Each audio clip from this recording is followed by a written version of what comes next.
Coming up on this episode of DL Weekly, an old new parade is returning. A date could be coming soon for Splash Mountain closing. Bob Iger returned to Disneyland. A new Southern California ticket deal. Shop Disney getting the Disney 100 Platinum Collection. We talk scavenger hunts with Where in the Park and more. DL Weekly starts now. Buenos dias, señorita. My siestas are getting shorter and shorter. Oh, look at all the people listening. Welcome to DL Weekly's Enchanted Podcast. Hey, Tag and Teresa, mi amigos. Pay attention, it's showtime. Hello and welcome to this episode of DL Weekly for the week of December 7th, 2022. I'm Teresa Urban. And I'm Tag Bushman. We'd like to send a shout out and a thank you to all the current weekly tiers, including Amber A, Stacy S, Kaylee J, and Charity M for supporting the show. Without your support, DL Weekly would not be possible. Your support ensures that the podcast will continue and that we can make it out to the parks more often to bring you the latest news and information directly from the parks, like we'll be doing in just a couple weeks. Woohoo! If you'd like to become an official weekly tier yourself, head on over to dlweekly.net/support to sign up. Well, our friends over at All Enchanting Ears have been busy. They make fun and unique ears, plus ear holders, straw toppers, lithophanes, and so much more. They are offering a special discount code available to weekly tiers. Use code DLWeekly10 for 10% off your entire purchase. Make sure you check them out because Lori just put up some fun and festive new ear designs. There's a gingerbread Mickey and a gingerbread Minnie 3D printed ear set that is super cute. Just so much fun. Head on over to allenchantingears.com to check it all out. Now let's get to the news.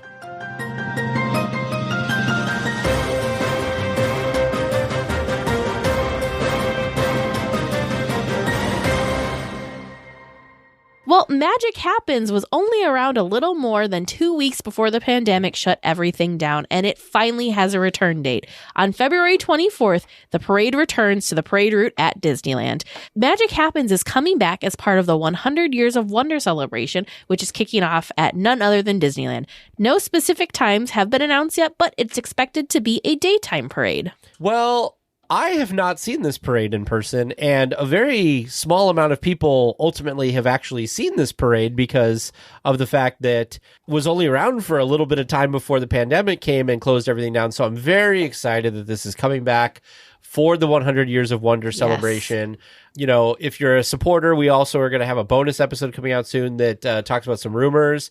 There's a rumor about something else coming back that might be exciting. But for this, that is confirmed, February 24th. Almost, 2 years after it went away? 2020, 2023, so like almost 3 years. It'll be exciting because we haven't had other than a Main Street Electrical Parade, we have not had a regularly running parade since Disneyland has reopened, and now we will. I'm just really excited because like Tag said, this looks like such a fun parade, something that we did not get to experience ourselves in person. But from the videos that we saw that others had shared, it just looked so fun, so beautiful, very energetic. Like, I feel like this is going to be one that we're going to be dancing along on the parade route with. The one thing, though, we were talking about before recording the episode was we're excited that it's coming back. However, I kind of wish that this was going to be an evening time parade because the photos and videos that we saw when it first came out in early 2020, they had like an evening time parade that was when it was dark, and you could see the floats just look beautiful because they light up. They have different like screens that have different not projections, but different like images on it. So like we're looking at the Moana float and there's like screens that show like water and all that stuff. Then the princesses, I'm thinking about Princess Tiana, the magic swirl that kind of goes around her and Prince Naveen also lit up. So these look like they're super beautiful at night too. So I kind of wish that it was going to be, I don't think like full on nighttime parade like the Main Street Electrical Parade, but like an early evening parade. So they you kind of get the best of both worlds. Or it'd still be light enough that you could see the details of these amazing floats, but also just dark enough that they really would glow. Yeah, I agree with you. There are some aspects of this that are great for evening, and I agreed with you. And even when it opened, this Moana one, it's really difficult to see the projections in a bright, sunlight day. So something like a twilight parade or even an evening parade would be great. But so we'll have to wait and see, what the schedule comes out to be. Because like I said, right now it seems like they're planning this to be mainly in the daytime, but they haven't released any times out there for everybody yet. So we'll have to wait and see. I can't wait. Well, out in Walt Disney World, a date has come out on when Splash Mountain will go down to transform into Tiana's Bayou Adventure. January 23rd, 2023 is the closing date at the Magic Kingdom. Along with that announcement, new concept art was released showing more critters in the bayou, playing some music as guests float by. Once again, there is no date for Disneyland as of yet. Not yet. It is just for the Magic Kingdom out in Disney World. I would assume that we would be somewhere close around that time, just because it makes sense to have it shut down in the wintertime. It's a definite summertime favorite, so it wouldn't be as missed if they started the refurb earlier in the year versus if they closed it right before the summertime rush. That just wouldn't make sense at all. The thing I'm most excited about, though, was this concept art. So you've got Tiana, of course, in showing her new outfit that they specially designed just for her for this attraction. Mm-hmm. But the scenes just look beautiful and breathtaking. There's fireflies sprinkled all around. We've got lily pads with the flowers in the water. Of course, there's some frogs. But look at this fun critter band. I'm so excited that it feels like this attraction's still going to be filled with lovable animatronics. I just love, come on, look at the little otter playing his little violin. You've got a rabbit that instead of playing a washboard's playing a license plate. And then you've got an opossum that's playing, it's almost like a gourd that they turned into like a guitar of some sort, but just super fun, or a bass. Yeah. And Lewis is there with his trumpet as well. But they said that this scene's going to be featuring Zydeco music, which is so fun, so upbeat. If you haven't listened to Zydeco, it's one of my favorites. Just so much fun. So I'm very excited for this. Very excited. If you look at this concept art, we have it linked to the show notes. Look at the bunny. Does this bunny look like another animatronic that is in Disneyland right now? Huh? Okay. I didn't catch this. So tell me your theory. You are coming to the end of the attraction, and Brer Rabbit is leaning back and singing that he's happy to be home. Oh. He looks like that. So I'm thinking they're going to reskin that animatronic to kind of do something a little different. Oh. But I'm guessing they're going to use, because he's got that same kind of thing with his feet up and stuff like that. Right. So I saw this and I said, that looks like that. And so I'm thinking that some of these other characters may be reworking some of the other animatronics with some type of reskin or something like that. Good catch. I did not think or see that myself. That's a really good catch. 4-hour stream. Let me see if I could find this quick. Interesting. Because I love that animatronic towards the end, and that's why it sticks out to me, because I just think he's kind of adorable.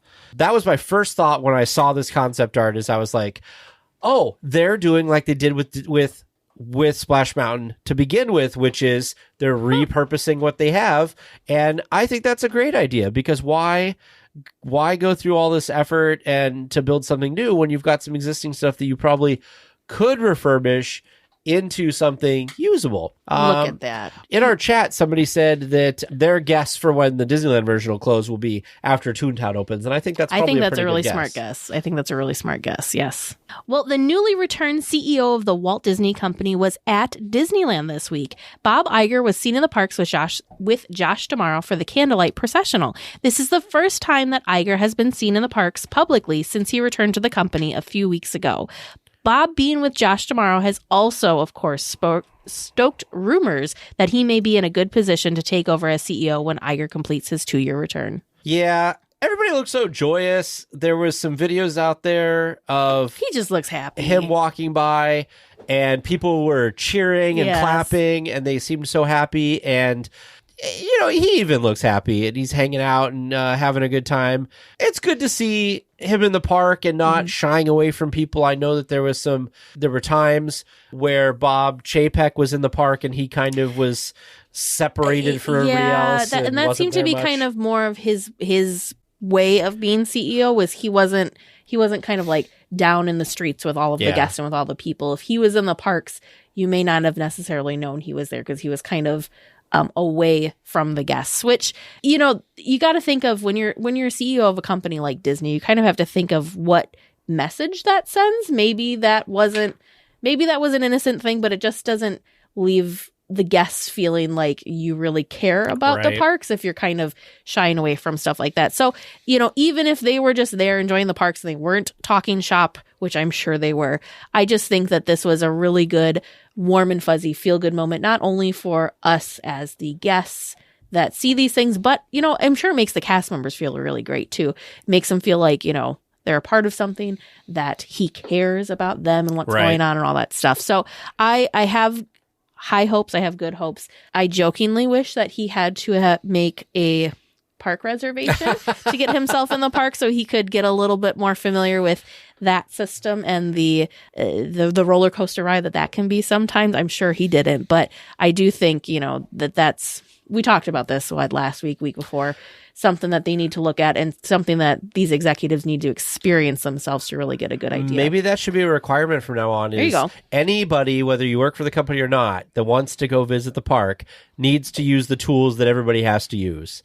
And so even though a plaid might be comped for these folks, they should still have to reserve a plaid like everybody else does.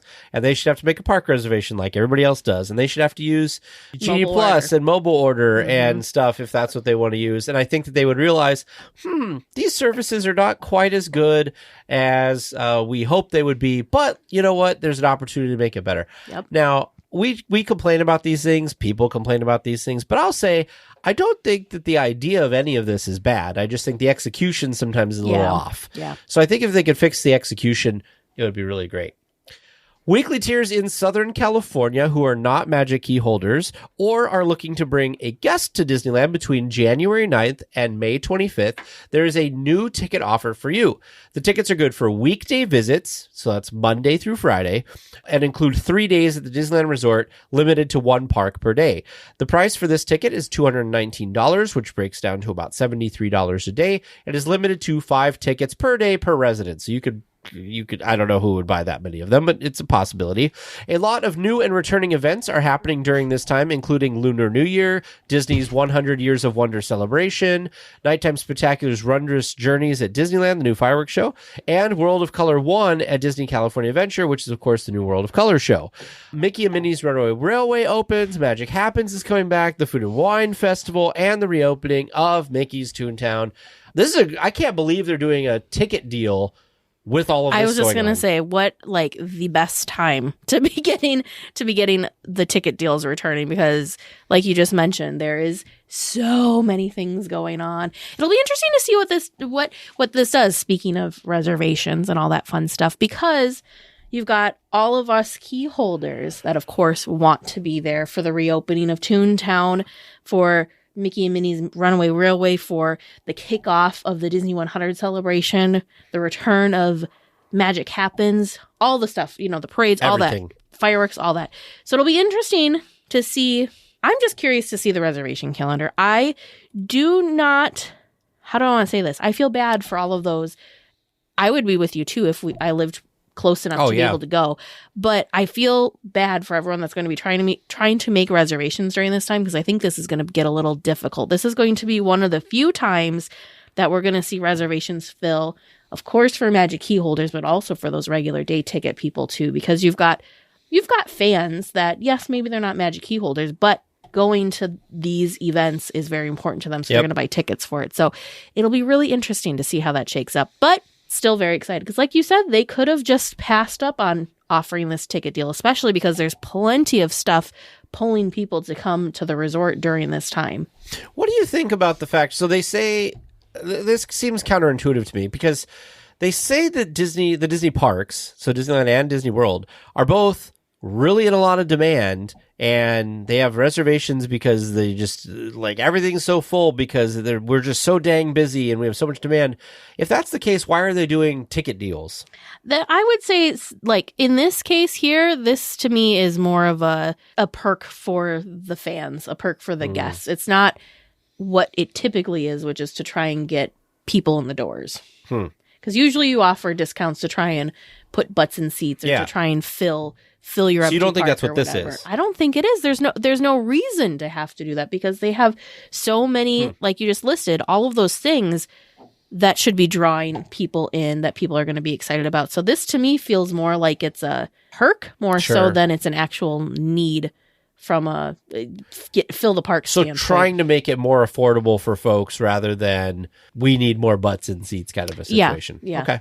That's, maybe I'm wrong, but I feel like that could do it. And then, that could be it too, is there could be, Blockout dates for some of the Magic Key levels at that point as well. But I still think overall, they're not going to have issues with selling tickets during these times. Sure.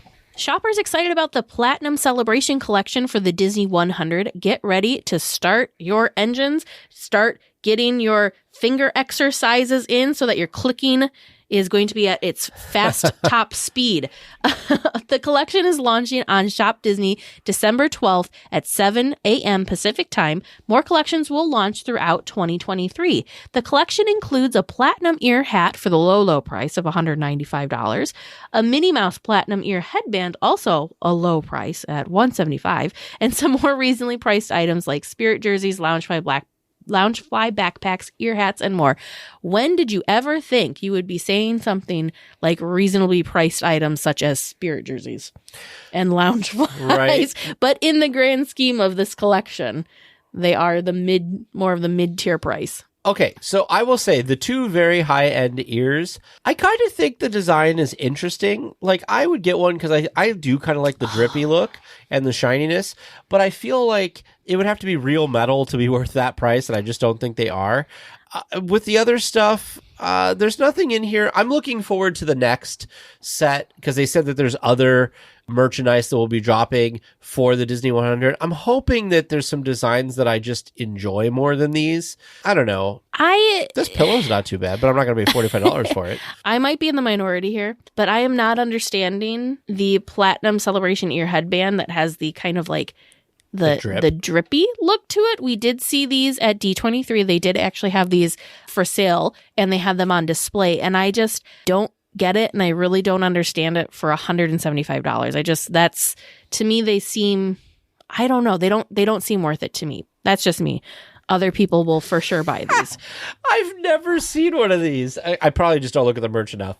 A Minnie Mouse Loungefly backpack for your Nuimo. Oh, yeah. I will say the other set of ears that they have, the ears themselves, the kind of little sparkly things, it kind of reminds me of like Epcot. Oh, yeah. And Spaceship Earth. But these caught my eye when we were at D23, and these were the pair that I would be purchasing. It's got silver ears with a purple bow and the Disney 100 logo in the middle. And these are much more reasonably priced, $39.99. So this was a first for me. Somehow the thing that I am drawn to the most was not the most expensive item. So I'm going to consider that a win. Thank you, Disney, for saving me some money. Don't you think these are interesting looking, though, at least? They remind me of like melting ice cream. See, I don't think I would like wear this around the park, but it'd be kind of cool to have like sit on my shelf, like for the set. Now, I don't know. It's not for me. The other thing I was pretty excited about too was they have, the Spirit jerseys that we're seeing are Disneyland Spirit jerseys, but then they also have Disney 100 sweatshirts that also say Disneyland on them too. I'm sure there will also be ones that say Walt Disney World, but this small little thing of the preview of merchandise having Disneyland on it more so than Walt Disney. I know, but it just makes me excited because we usually don't see. Usually Disneyland's not front and center, so I think it's really, really fun. There are aspects of this. First of all, I love purple, and they've gotten some purple stuff, and the silver and purple do look pretty good together. I don't know about the rest of the design necessarily for it, but I don't know. We'll see. They're going to come out with more stuff. I'm sure like everything, when they have these type of things, there's going to have a jillion different versions of everything, which I think is great, but I do enjoy it. Well, fans of the Anaheim Ducks, the local hockey team, will want to be at Disney California Adventure in early January. Anaheim Ducks Day is returning for 2023 on January 12th. More details will be released in the coming weeks, but in previous years, special snacks, merchandise, meet and greets, and decorations have been on hand. If you're interested, get tickets and, of course, park reservations soon. I think, again, this is just a fun thing, especially for locals. I'll be honest, hockey's not my thing. I don't really know the only reason I know that the Anaheim Ducks are a thing is because they do these days with Disneyland. But I know we have friends that are fans and go to the Ducks game. So I think this is such a fun kind of crossover, and why not? What better place to celebrate than Disneyland and DCA? Yeah, I'm with you. I think it's cool. It looks like they've got some different stuff that they might have there. Yeah, I'm not a huge hockey person, but it's a good thing for the fans. And what a great way to help celebrate a local team than having it at Disneyland. Well, this past weekend was the Candlelight Processional at Disneyland. Each year, there is a live orchestra, a live chorus singing Christmas carols, trumpeteers ringing in the season, and a celebrity narrator to tell the story of Christmas. This year, award-winning actress Viola Davis was the narrator. So our plan right now is either next week or the week after, we're going to have there was a weekly tier who actually went to this, and we're going to have her on as part of our discussion topic to talk about her experience at the Candlelight Processional, because I don't know if I've talked to someone who's done this before, or really, and if we did, I don't think I asked a ton of questions. Yep. So it'll be really interesting. I know a lot of people, it seemed like this year, looking at social media, that more people than usual seem to be able to see it this year, or at least I'm following the people that got to see it. Like Teresa said, I think on a previous either stream or episode, I think it was last episode, we were outside when it was happening. We didn't have reservations or whatever for that day, but we were outside last year on one of the nights that this happened. So bucket list item for sure. And otherwise, I think it was business as usual. A talented group of women became the first group of rope access technicians since the program began 17 years ago. The rope access program is a group of riggers that are trained to utilize mountaineering rope techniques to access buildings and structures that are not accessible by conventional methods. Guests see their work throughout It's a Small World Holiday and Haunted Mansion Holiday, among others. So first of all, this is super cool because this is the first time since the program was created 17 years ago that a group of 5 female technicians have become the first all-women rope access training group at Disneyland. So that in and of itself, amazing. I was also just shocked. I don't always think too much about how the magic happens and how decorations get hung. I just assume it's, I don't know, like boom trucks and ladders and stuff like that. I did not. This is incredible that they basically scale up these buildings as though they're like it's a mountain and hang and put decorations up that way.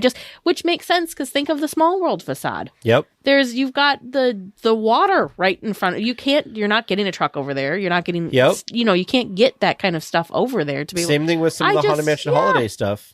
I was like naive to this, I guess, but very, very cool. Not to mention, we're talking about the exteriors. Think about inside of It's a Small World. There's so many things hanging from the ceiling and hanging from some things. So being able to have some different riggers and stuff to be able to do that is amazing. I didn't think about this either.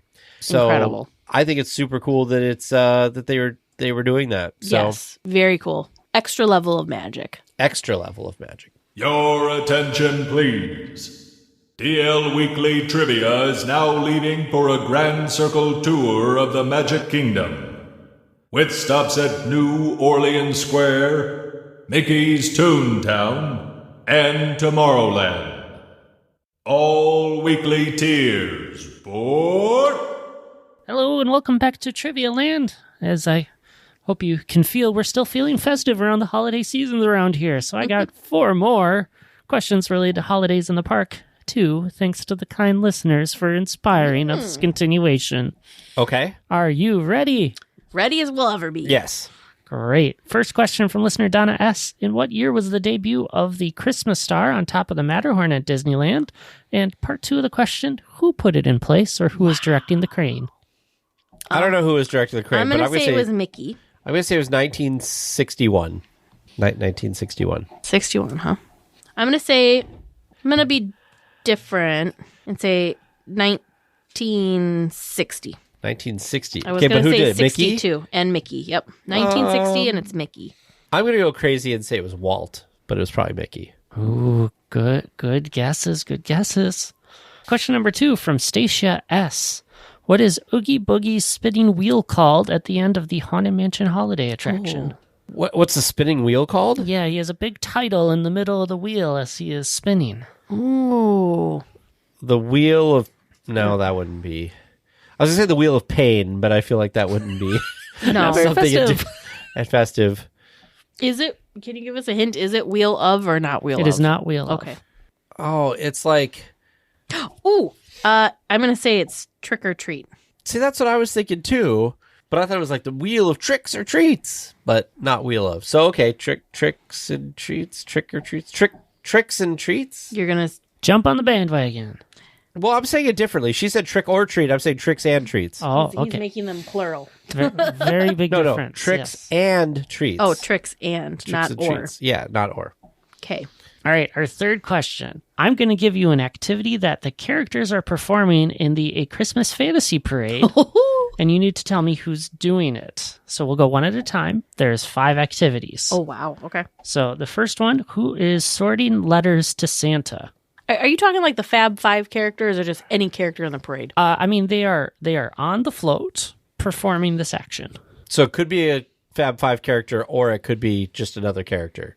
Yes. Oh, boy. Sorting letters. It's a special season for Christmas. Why time is this singing year. the song helping you with... Just triggering it. I'm Okay. This is just one of 5. Donald. So. I'm going to say Donald. Okay. Yeah, I think I'll say Donald, too. Okay. All right. Second activity. Who is bidding you warm wishes from a faraway kingdom? Bidding you warm wishes is in quotes from the Disneyland website. Anna or Elsa. Oh, yeah. Because they're part of the thing Yep. now. The third one. Who is making gingerbread treats? Oh, the bakers. Oh, no, it's Clarabelle. Yeah, that sounds right. Fourth one. Who is attending a Christmas ball? A Christmas ball? Yes.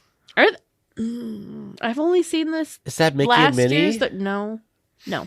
We need princesses. Cinderella. Anastasia! Cinderella, probably. Yeah, Cinderella. Cool. And then our last one. Who is making and wrapping toys? I remember this float. It is the coolest float because it's got the Like a wheel of wrapping paper that's coming out. Oh, it's Pixar characters, I think. Is it? Is it like the Toy Story gang? Is it Woody and Buzz? I feel like Mrs. Claus is in here somewhere, and I just very- don't. But you're not probably asking about her. No, we are not going to ask what Santa Claus and the missus are doing. All right. So I'm not very hopeful. I heard, That's our I heard answers. Toy Story or Pixar character. Yeah. Yeah, Is that so what Woody you're going and with? Buzz is what I said for. All right. Maybe it's like the Green Army Men. I hope you're ready for this last one. Oh boy. All right. What songs make up Believe in Holiday Magic other than the unique song Can You Remember? Here's your hint. There are 13 holiday gosh. classics. Well, there's the Nutcracker. I don't know this parade well What is enough that? at all. What is the one that goes dun dun dun dun dun dun dun dun dun? Is that Carol of the Bells? No. That. What's that? That's Carol of the Bells. Carol of the Bells is in there because this is Believe in Holiday Magic. Believe in Holiday Magic. Oh, because they have like the grandma that loves everything. Yeah, there's like a run of like 7 minutes. of There's holiday classics. dun dun dun dun dun dun dun dun dun dun dun dun dun dun dun. Yeah. Yep. What's bum bum bum bum bum bum bum bum bum bum? All I want for Christmas is my 2 front teeth. That's this in there? This is good joint teamwork here. Who needs Yeah. the accent game? I can Well, just 'cause- have Tag do name that tune. Because I'm going through the parade or going through the thing, and they've got all these things that go together. There's like that dark song. Is that the Nutcracker maybe where it goes like, I think Oh Holy Night is probably in there as part of the thing. But they've got like, I've seen this twice, maybe. James, you're lucky that we're not riding in the same car home because I'm totally going to play this on the way home. Oh, I fully expect that. I don't. How many do we have? Not 13. We've got 1, 2, 3, 4. Oh, 4? I've only given you 4? Only given me 4. I have 5 on my list from Tag. What do you 5. have? What was the other one? What do you have? I have a little dreidel. All I want for Christmas is my 2 front teeth. Oh Holy Night, Carol of Bells, and the Nutcracker song. Oh, Nutcracker. Yeah, Nutcracker. Silent Night? Silent Night don't- has to be in there. Yeah, I have no. Silent Night. Do I have any right? I have to have at least one right. I can't tell you that yet. Let's see. Jingle Bells. Oh, I'm sure Jingle Bells is in there. Mele Kiliki Maka. That's my favorite. I don't think that's in the I don't think that's in the thing though. I'm gonna say it is. I'm gonna say that. What did I just say a minute ago? Right before you were saying Melikilikimaka. White Christmas. White Christmas. I'm just naming Christmas tunes now. I'm giving you 10 more seconds to finish your list. Santa Claus is coming to town. This is terrible. We're just guessing, so I'm going to stop. We're just naming Christmas random holiday tunes at this point. All right, for those of you listening at home, do you have the playlist memorized better than these two do? Can you hear the songs when Tag sings them? Oh, how about the other questions? How are you feeling? We'll find our answers after our discussion topic this week. Well, this week we have some very special guests with us. We have Amanda and Kevin. They're from whereinthepark.com. These are folks that we met way back in, what was it, the spring at the Disneyland convention. And they have this awesome booth set up with their stuff. And we were just like, come off to the flame. I just was drawn in and I was so excited about this product. So anyway, welcome Amanda and Kevin to DL Weekly. Hi. Thank you so much for having us. Yeah, we're super excited. So before we get into, what Where in the Park is and why I found it so fascinating and was very excited about it, let's get to know you both a little bit better. So can you tell us your Disney story? So something that got you interested in either Disney or Disneyland. You can be as detailed or as brief as you would like to be. I think we've both been lifelong Disney fans. For me, especially theme parks. Love theme parks, but our story goes even tighter than that because I'll let Amanda tell. So my love of Disney started day one when I was born. My mom brought me home in an outfit with Minnie Mouse, and I had a bunch of Disney stuff. And I was born in January, so in my first Christmas, I had a whole tree of Disney ornaments and everything. So Disney's been in my blood for a long time. Wow. Yeah. Our story.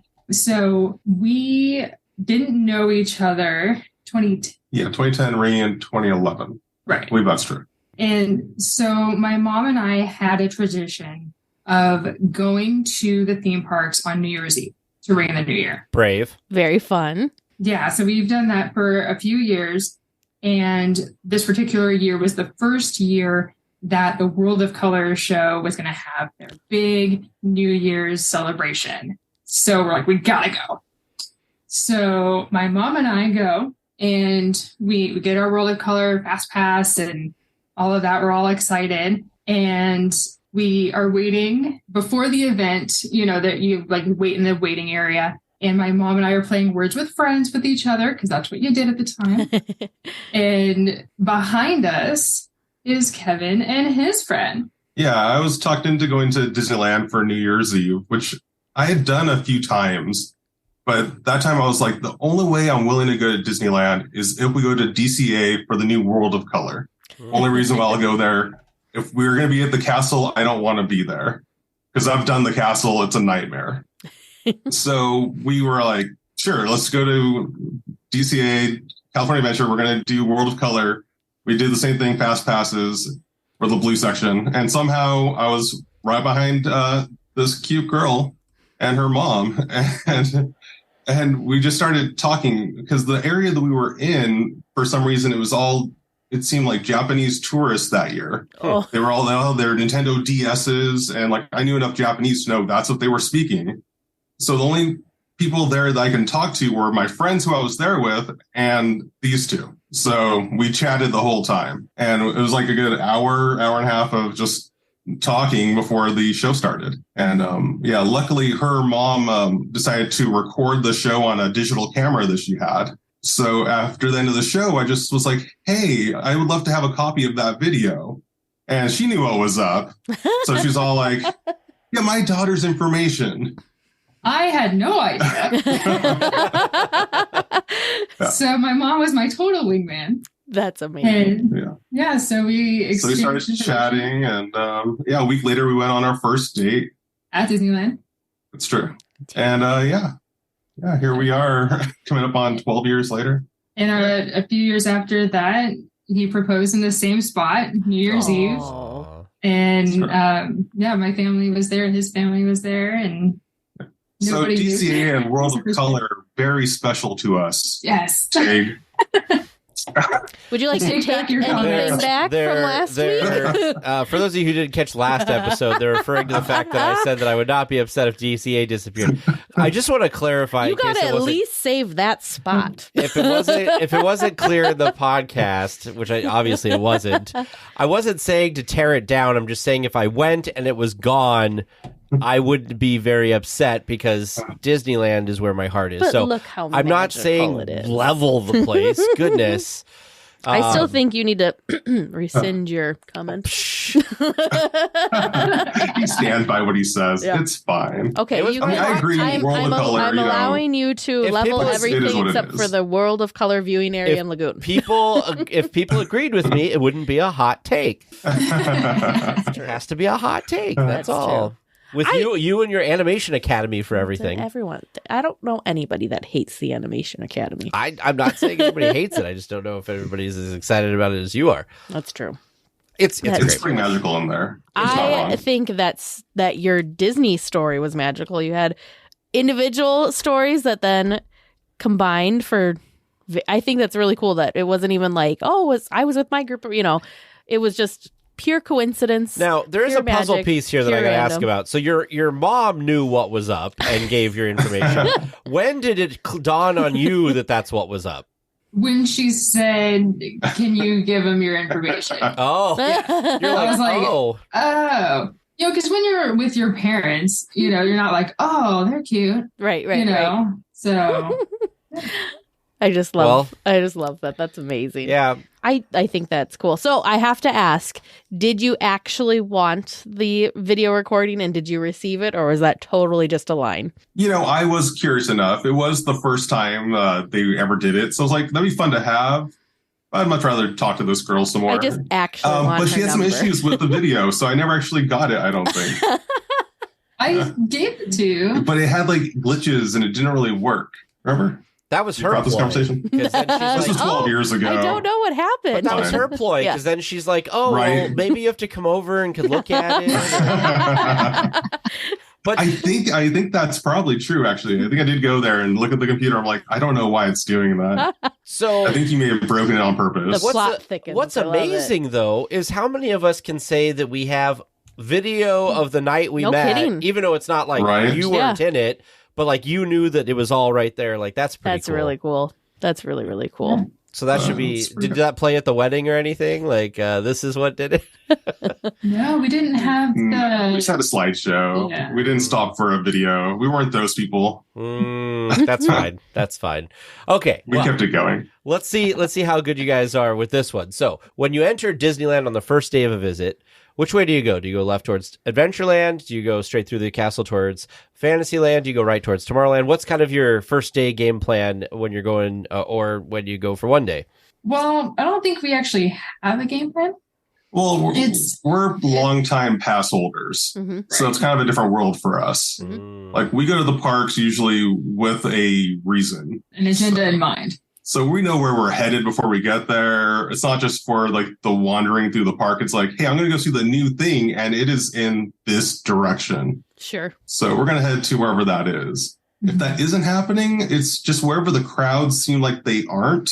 Mm. So usually not Adventureland. Yeah. Yeah.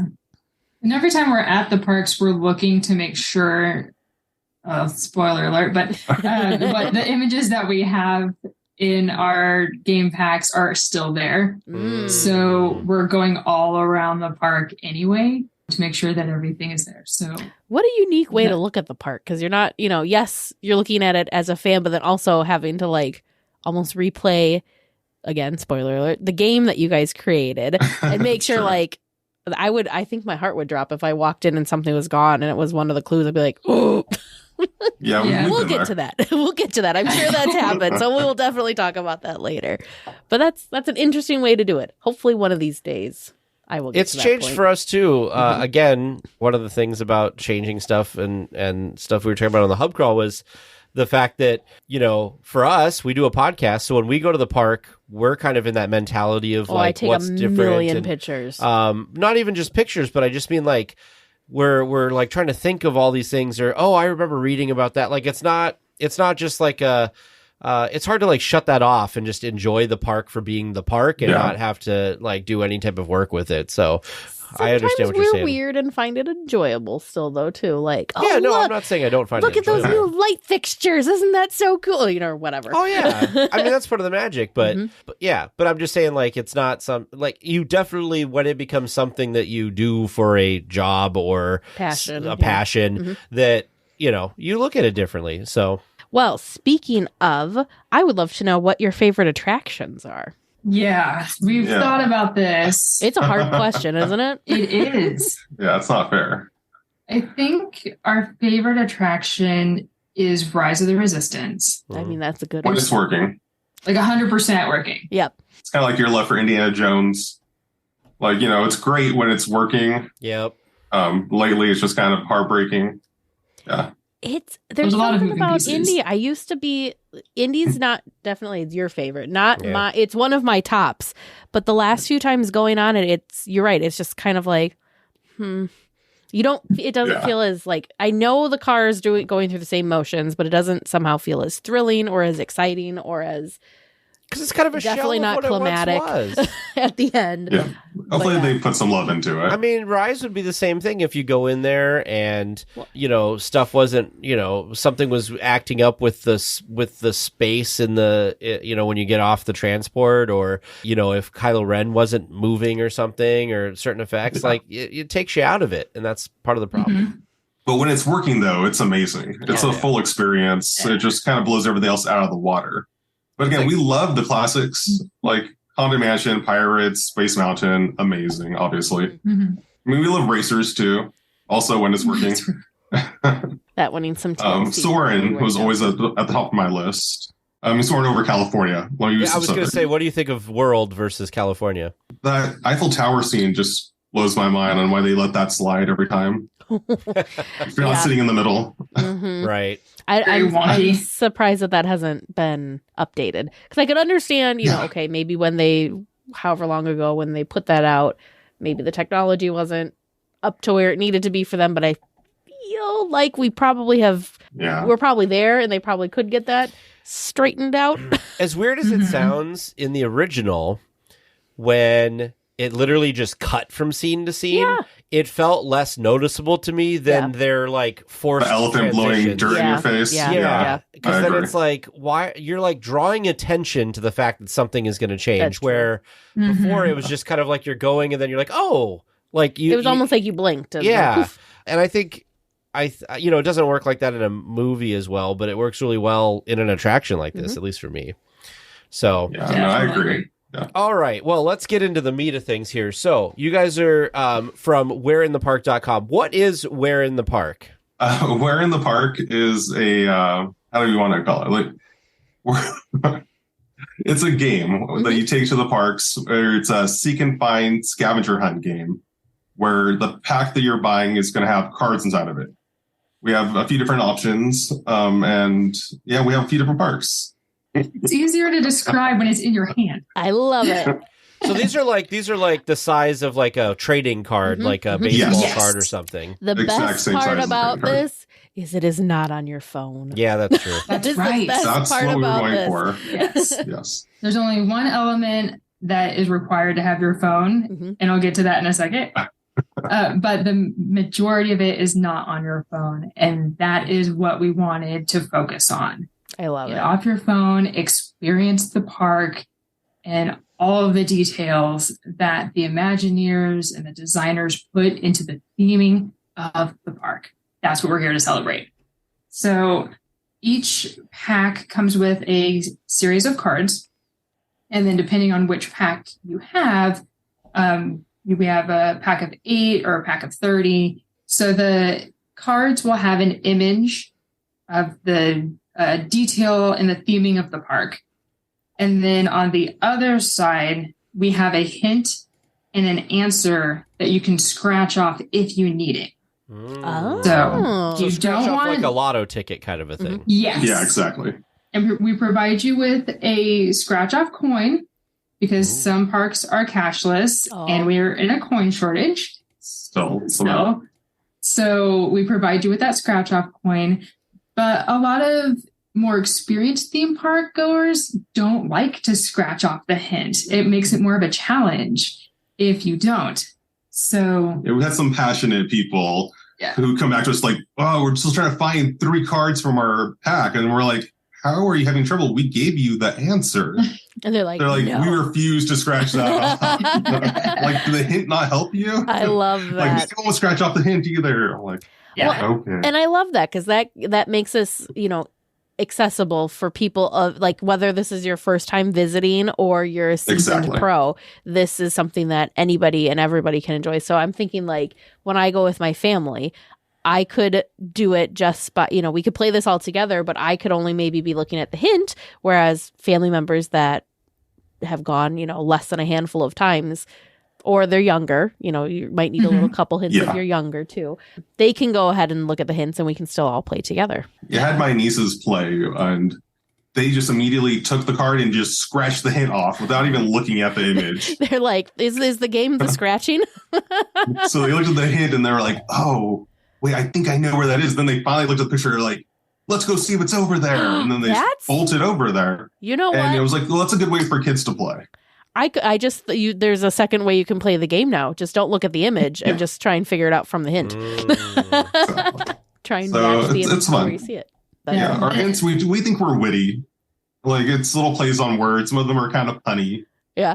You kind of have to know the park a little bit or at least have a map, and it can get you there with our hints. We italicize words that are more important than others. So we help you out. There's hints within hints. Exactly.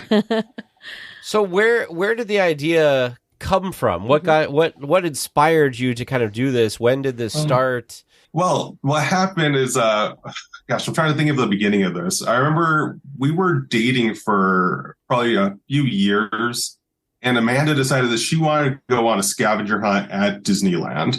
So I actually made a little website that we later named micehunt.com, where you can do a scavenger hunt on your phone. And it had a little generator in there, so you didn't know what you were at. Oh, wow. Yeah. On a scavenger hunt. And she did it with her friends.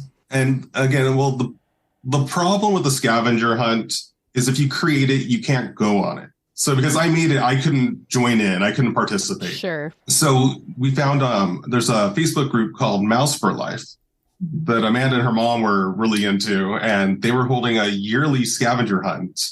And we participated in every year that it existed up until 2020. I think that was actually the last year. It was early 2020. And we participated. I think I got the number wrong last time I was saying this, where we did 8 of them, but we won 6 of them. Oh, wow. 5 years in a row. The last 5 years in a row. Wow. Yeah. We were on the winning teams. And the things, in order to be that good at it, we were there at the parks like every weekend, analyzing every last inch of the parks. So every interesting detail, like we knew where it was, Of course, when we would get the stack of images, it would still be like, I know where probably 25% of these are, but I have a guess for the other 75%. And it was just the fun of like just going into the theming of the park and really getting to see everything. And I don't know, what's your opinion on it? Yeah, exactly what he said. The studying for those scavenger hunts really gave you a better appreciation of the park. Mm-hmm. And so we have millions of photos, the smaller details that are often overlooked, but are right in your face. And we would send each other pictures of like super small things, like pop quiz, where is this? And so that was our way of studying, quote unquote, for the scavenger hunt. And that was really fun for us. And what new things can we find the next time that we're there? And so because of COVID and the reservation system and everything, that Facebook group is not able to do those scavenger hunts in the same capacity. Sure, yeah. So we decided to kind of pay it forward using a similar idea of the smaller details of the park, but make it so you can play it anytime you want. And you can go on your own schedule, stop and start whenever you like, play over multiple days, and still have that feeling that we had of, I've walked past this every single time. And I see it on the card and I don't know where it is. And that joy of going around the park and then you finally see it and you will never unsee it. And it's having that experience with your family and friends, or if you can play it by yourself if you want to. So it's been a lot of fun. I think the idea is great. I think how do I say it? I think, like I said already, I think execution with it being on cards and being, something physical that you're doing, and again, not relying on your phone, is also great. But the thing that I love the most about this is where in the park is like hidden Mickeys, but a different level, because it's hidden Mickeys, but it's like hidden Imagineer breadcrumbs almost, because it's all these details that all these people spent time on that, again, most people don't notice. And even the times that we go, I don't know, I just am a person that I just get so distracted, and I love looking at all this stuff, and Tag's like way ahead of me because he's just wanting to get to the next thing. But we've now kind of not switched, but you've now kind of stopped and started figuring out what it is I'm looking at. And you're like, it's amazing when you stop and pay attention how much it's almost overwhelming, how many things you could be looking at or seeing or noticing. It's just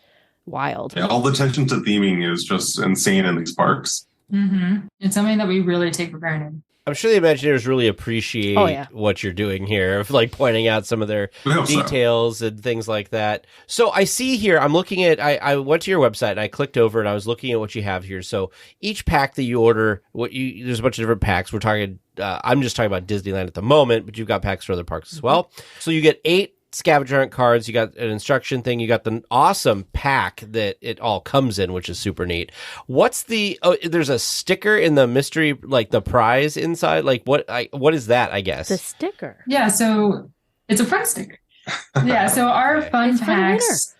Yeah. Our fun packs are the 8 card packs, and that comes with 1 prize sticker. Our larger complete packs have 30 cards and have 2 prize stickers. And those stickers are high quality vinyl stickers that are images that we've found throughout the park. And so we've gone and taken that picture. Kevin's converted it to... Yeah, some of them I rebuilt in Illustrator. Some of them I just had to touch up in Photoshop a little bit to get it looking like it's straight on and just perfect. So it's just pulled straight from the theming of the parks. That's cool. That's what our stickers are. That is cool. So now I'm looking at this because if I'm a person that I would get one of these and do it every time I went to the park if I could. So is there, because I'm looking at the 8 packs, it looked like there was different, you could do A, B, or C. So how many different sets are there? So if you're a crazy person like me and you just want to keep going and doing this, how often do you come out with new packs? How many packs are there currently? Well, we've only been doing this for a year, and we've only really had these packs for less than that. I think we actually premiered them when we met you back in May. That's the first time with our actual packs. That's awesome. Months before that, we were creating more arts and crafts inspired by the parks that came with a card.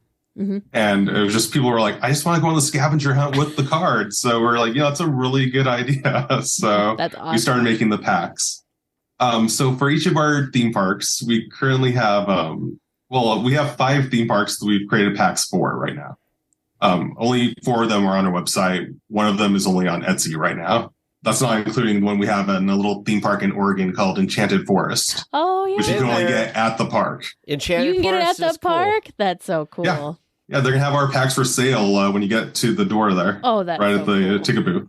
But yeah, so for the other ones, we have 30 images for Disneyland, for California Adventure, for Knott's Berry Farm, and for Universal Studios in Hollywood. So it's 30 cards in the big pack. We're kind of phasing out the complete sets and changing to a challenge pack. So we're kind of altering things over here a little bit. So don't mind that. But so there's 30 cards in series 1. And the fun packs have 8 of those 30 cards. So if you get all 3 of the fun packs, you're going to get 24 of the cards. But if you get the big pack, you get all 30. Gotcha. So there's like for some of the parks, we've been kind of changing our focus to make them where those are the harder cards. So that's really the challenge cards are those 6 cards. But yeah, so we're still kind of tinkering with the game over here. It's been a fun work in progress. I was just thinking about like, as you grow this, I was just thinking like it'd be cool to be able to, I know it's kind of like a scattering of different difficulty levels, but it'd be cool if you could be like like if I wanted to be mean to Teresa, I could go and order like the super difficult pack and then give it to her. Right. That's really hard. And then she could be like, you don't look at the details. Here's the simple, like the top of the pack. You get the kid pack. The difficulty is subjective. That's true. That's true. So if you really know the park, all of them are going to be easy or not. Yeah. So we've learned, There's people that have come to us and say, we've been to the park hundreds of times. I still don't know where these are. And I'm not going to scratch off the hint. I'm not going to scratch off the answer. We're going to find them. And so it really depends. Well, and it depends on the person, too, because you could give Tag and I the same card. And it's just like, what is it that you're looking at or paying attention to? Because some people we know that from trivia every week.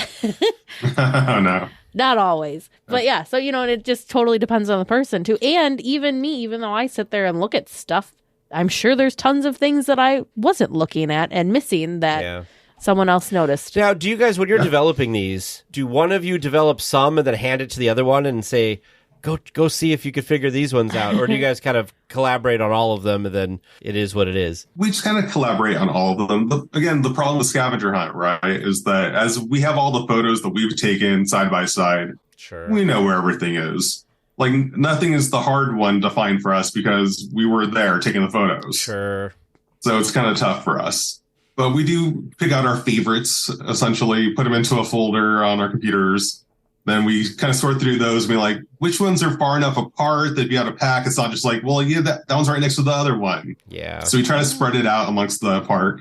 And each of our fun packs, we went through and like had the map up and the pictures on the map to be like, make sure we're spread out for each of these. So you don't have the one pack that only goes to one side of the park. You're going to be spread out for all these to experience everything. That could be future expansions. You're like, here's the Adventureland pack, and here's the it's more fun to go everywhere pack. though. That makes a whole day experience. But think about the I'm thinking about the people like us that go way too often. Oh sure. Now, have you ever been looking through your photos and you're like, where the heck did we take this one? Yes. All the time. Yes, definitely. Okay. All the time. Okay, you were there, but sometimes you can't always remember exactly. Because I would imagine that when you come back from a scout of taking these photos, that I would hope that, because people forget things over time, that you label all of them or somehow document them. You got that look on your face of like, no. We have them in folders by area. Oh, okay. By land. By land. But other than that, not that granular. In September, we went to Disney World and Universal Studios Orlando and SeaWorld Orlando as we're expanding to all those parks. And we took thousands and thousands of photos. Yeah, we had a GoPro on us, though, like clipped to our backpack. So everywhere that we walked, there is a video for the most part. Every once in a while, the GoPros would die on you, which is kind of annoying where you don't know it. It's like, how many steps did I take without it recording? But for a lot of it, I've been able to go back. Also, with Florida, you have Google Maps that kind of helps you out. The only problem is that all of those are from 2016 as you're doing the street view.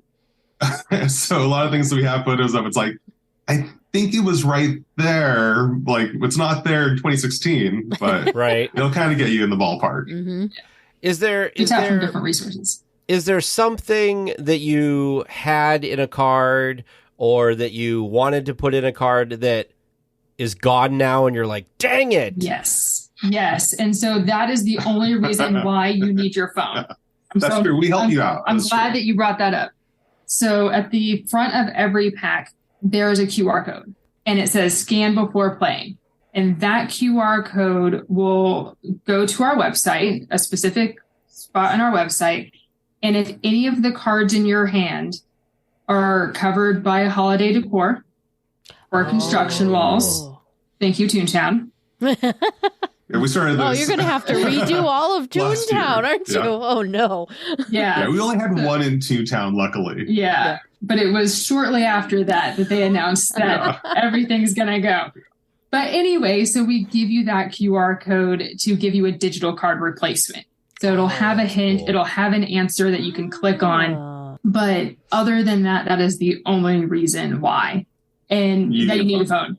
And once we see, or if it's reported that the holiday decor has been removed and that item is now there, we'll update our website.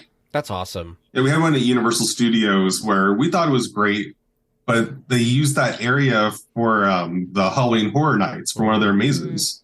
And we didn't think about it for a second. We just put it in the packs, and then all of a sudden it just disappeared for half the year.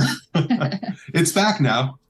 I went there and checked. I'm like, hey, we can take it off the website. I made a whole database, so it's all database driven. I just would click it off, so it's no longer active. Nice. So when it comes back next year, I could turn it right back on with our alternate card, and so That's awesome. make it where you can keep playing. That makes sense, because I was going to ask how do you build these decks, because things are always changing, so that's a cool way to kind of sidestep that, because I'm like, I can't imagine they have here are all the cards and they have to keep them all sorted to make sure, like, oops, we put 2 of the same cards in the same pack, or whatever. Oh yeah, we tried doing mystery packs when we first started, where we would put random cards into like the 8-card pack, but then it was kind of annoying for people where it's like if they wanted to buy 2 packs, we couldn't guarantee you had unique packs. Sure, yep. So that's why we switched to the A, B, and C method. Nope, that makes sense. All of these things you got to think about when you're coming up with this stuff, that you're like, that seems like a good idea, then practical happens, and you're just like, Exactly. It's all been trial and error. Yeah, Definitely. and feedback from everyone else. That's amazing that you guys have really only been, in this for, what'd you say, a year, less than a year, and that you already have how many parks? I mean, that's amazing. Yeah. the amount of work So- that goes into it. You can tell me, you don't have to tell me. How do you even make these? I don't understand how you make scratch cards I was wondering with that these as well. like cool sealed I'm sure the internet, because everything can be found on the internet, but Well, how we do you talked to even designer do it? How do Parco, you and even she do talked that? about how she talked to Chinese like manufacturing places and stuff, and I'm like, I would never even think to do that. No, we didn't get that complicated. No, Kevin creates them from Illustrator as far as the template that we have for the cards, and we print it on our home printer. We have a laser printer. Yeah, so That's this is on amazing. cardstock, and then we go through. We have the stickers for the scratch off stickers, so those are manually added Oh my and gosh. cut. So each page, actually, I have a sheet right here. I know it's a podcast. Nobody So can see it for the podcast. it'll so we're good. have- But that's okay. We're looking at 9 the of sheet. them. It's like a sheet of money. If you've ever seen money being printed, Yeah, it's exactly. like that. Yeah, so there's 9 Wow. cards per sheet that we print front and back. Yeah. And then we cut each one using a paper cutter. Yeah. The covers are printed on our Canon printer here on photo on paper. photo paper. And then we have a paper cutter for that. And we have backer labels that we have on our Like on a label printer, a thermal label printer you would use for printing out like Postage and shipping stuff. labels. Yeah. So these Yeah. are like made with all the love and all the blood. yeah, sweat, and tears. the scratcher coins have our logo on it, and that was done with Those are our. all laser engraved on there with a laser engraver. This is so That's done cool. in our garage. Yeah. Oh, Okay, so this is getting better and better. what I hear here, because I feel like this is a thing. So what I hear is that Kevin has all of the fun toys, and you're like, we have great uses for them now, and he gets Pretty to have some much. fun Yep, little there you go. toys. But you're like, we're going to make money off of these. We're going to make this game with it. We can use what would be really cool is if we get a 3D printer next to do this thing. They sound like me. You get We like have this have idea. one. figured it Don't out say that. Yeah. don't get that going again. Wow. Yeah, I the don't- I 3D still don't printed even know how a things 3D aren't printer as works. easily to like take I have not apart figured with it out, for no. games. Wow. I- The thing that's yeah. so cool about that, and yes, I'm sure it's very time consuming and all that for you, but the thing that's so cool is then you can, I'm not saying you do this, maybe you don't do this, but you could do like if somebody approached you, you could do custom cards for people on certain things. Or if something changes, then it's easy to it's change easy. it. You know, don't it's not like you have to giant contact. case of 10,000 cards behind You're you. like, oh, great, thanks, Tuna. Oh, no. I only have 50,000 cards with that hint printed back here. Yeah, we recently updated our Disneyland packs because we had a few, like we said, we had a Toontown card. And we were like, let's just go ahead and fix some of these where we don't think they're going to be coming back anytime soon. Of course, one of them, as soon as we did that, it came back finally. But yeah, it is a little more flexible than it would be if we were mass producing these. Now, the other thing too that our listeners don't know this, and so they might know this, but I want to share that we understand a little bit is Teresa and I have tried making our own merch for DL Weekly, and it is a pain in the butt. So the fact that you guys have this process that works so well, and you've gotten such great results, and they look amazing. I mean, we'll have the link in the show notes, obviously, to your website, so people can go look at these things. But this looks like I would never have guessed that you print this out at home. Literally, I would be like, they probably mastered this from some printer somewhere, and they must have cases of the things sitting around. So hats off to you for figuring out a great way to do this, because thank you so much. we had a Cricut because we were trying to do some clothing, and that was terrible. It was fine. It was fine, but it was a lot more work than we expected. It's one of those things that these things seem like they'd be pretty easy, pretty straightforward, but they never are. I would even say I would even say to our listeners, it sounds like, oh, they're just printing it whatever. But I'm telling you, I'll bet you it's a lot harder than what you just made it sound like. Yes, it's a lot of work. I mean, if you figure that there's 9 of this same card per page, and there's 30 cards. Yeah. So it's labor intensive. It is. And that's exactly why, if you see on our website, if you're listening when this drops, that our website has bingo cards for the bigger packs. And we're phasing that out because it is so labor intensive. So we print that out, and it's done on the Cricut, and there's 6 bingo cards, and there's 2 bingo cards per page. So it takes a while. It takes about an hour per pack. Yeah. For the cards. And it's just we haven't gotten any feedback on anyone actually playing it. So now I need to buy one. So it just seems kind of like, why are we doing it? Well, now I'm curious. We have some. Order now. Yeah. You want Order bingo now. cards. Limited order now before edition. we phase them out. How do the bingo cards work? Yeah, now? tell us about the bingo you're cards. phasing them out, but still. Yeah. So each of the cards has a number. And so you get 6 bingo cards with our larger pack. And as you go around the park, you can punch out. They're already perforated on the bingo card. That's what the Cricut's for. Okay. Yeah. So that's for our complete packs. So both the fun packs and the complete packs, which will soon be our challenge packs. That is if you are either playing solo or playing in a small group that is going around the parks together. If you want to go and play separately into 2 different teams to see who knows the park better, you get the competition pack. And the competition pack has the same 30 images, but they're on smaller cards, and there's no hint or answer on the card. Oh, I feel like we need to buy one of these competition packs and go head to head. I think so. You guys would be great for that. So he knows the park the best. Yeah, the definitely. hints and answers are in sealed envelopes, So we still give them to you. but there's no cheating. Wow. Can't scratch it off ahead of time. I love this idea. So you go around the park with your little pack With of the 2 30. separate packs, yeah. And there's 2 packs in each set, competition set. Yeah. Come on. And then That'd you be can good for order us. more. Yes. The one set would be good for 2 people, basically. Or Exactly. 2 teams. Right. Yeah. Or 2 teams. And if you have more teams, we have that you can get additional add-on packs. And if you have a larger group, obviously you can message us and we'll work out a group deal. We also can do custom covers for any nonprofit events or we any created special- several packs for a Garner Holt event that happened a month ago. Mm-hmm. Yeah. So we Very cool. kind of tweaked the cover and had their logo on it and the event. And so it's easy when you're making them at home. When you're doing it. Okay. to order it. That's amazing. That's so cool. For any weekly tier interested, Where in the Park is being super kind and super generous and offering a discount for all DL Weekly listeners. So if you would like to get your own Where in the Park scavenger hunt game, please use code DL Weekly when checking out for 10% off your order.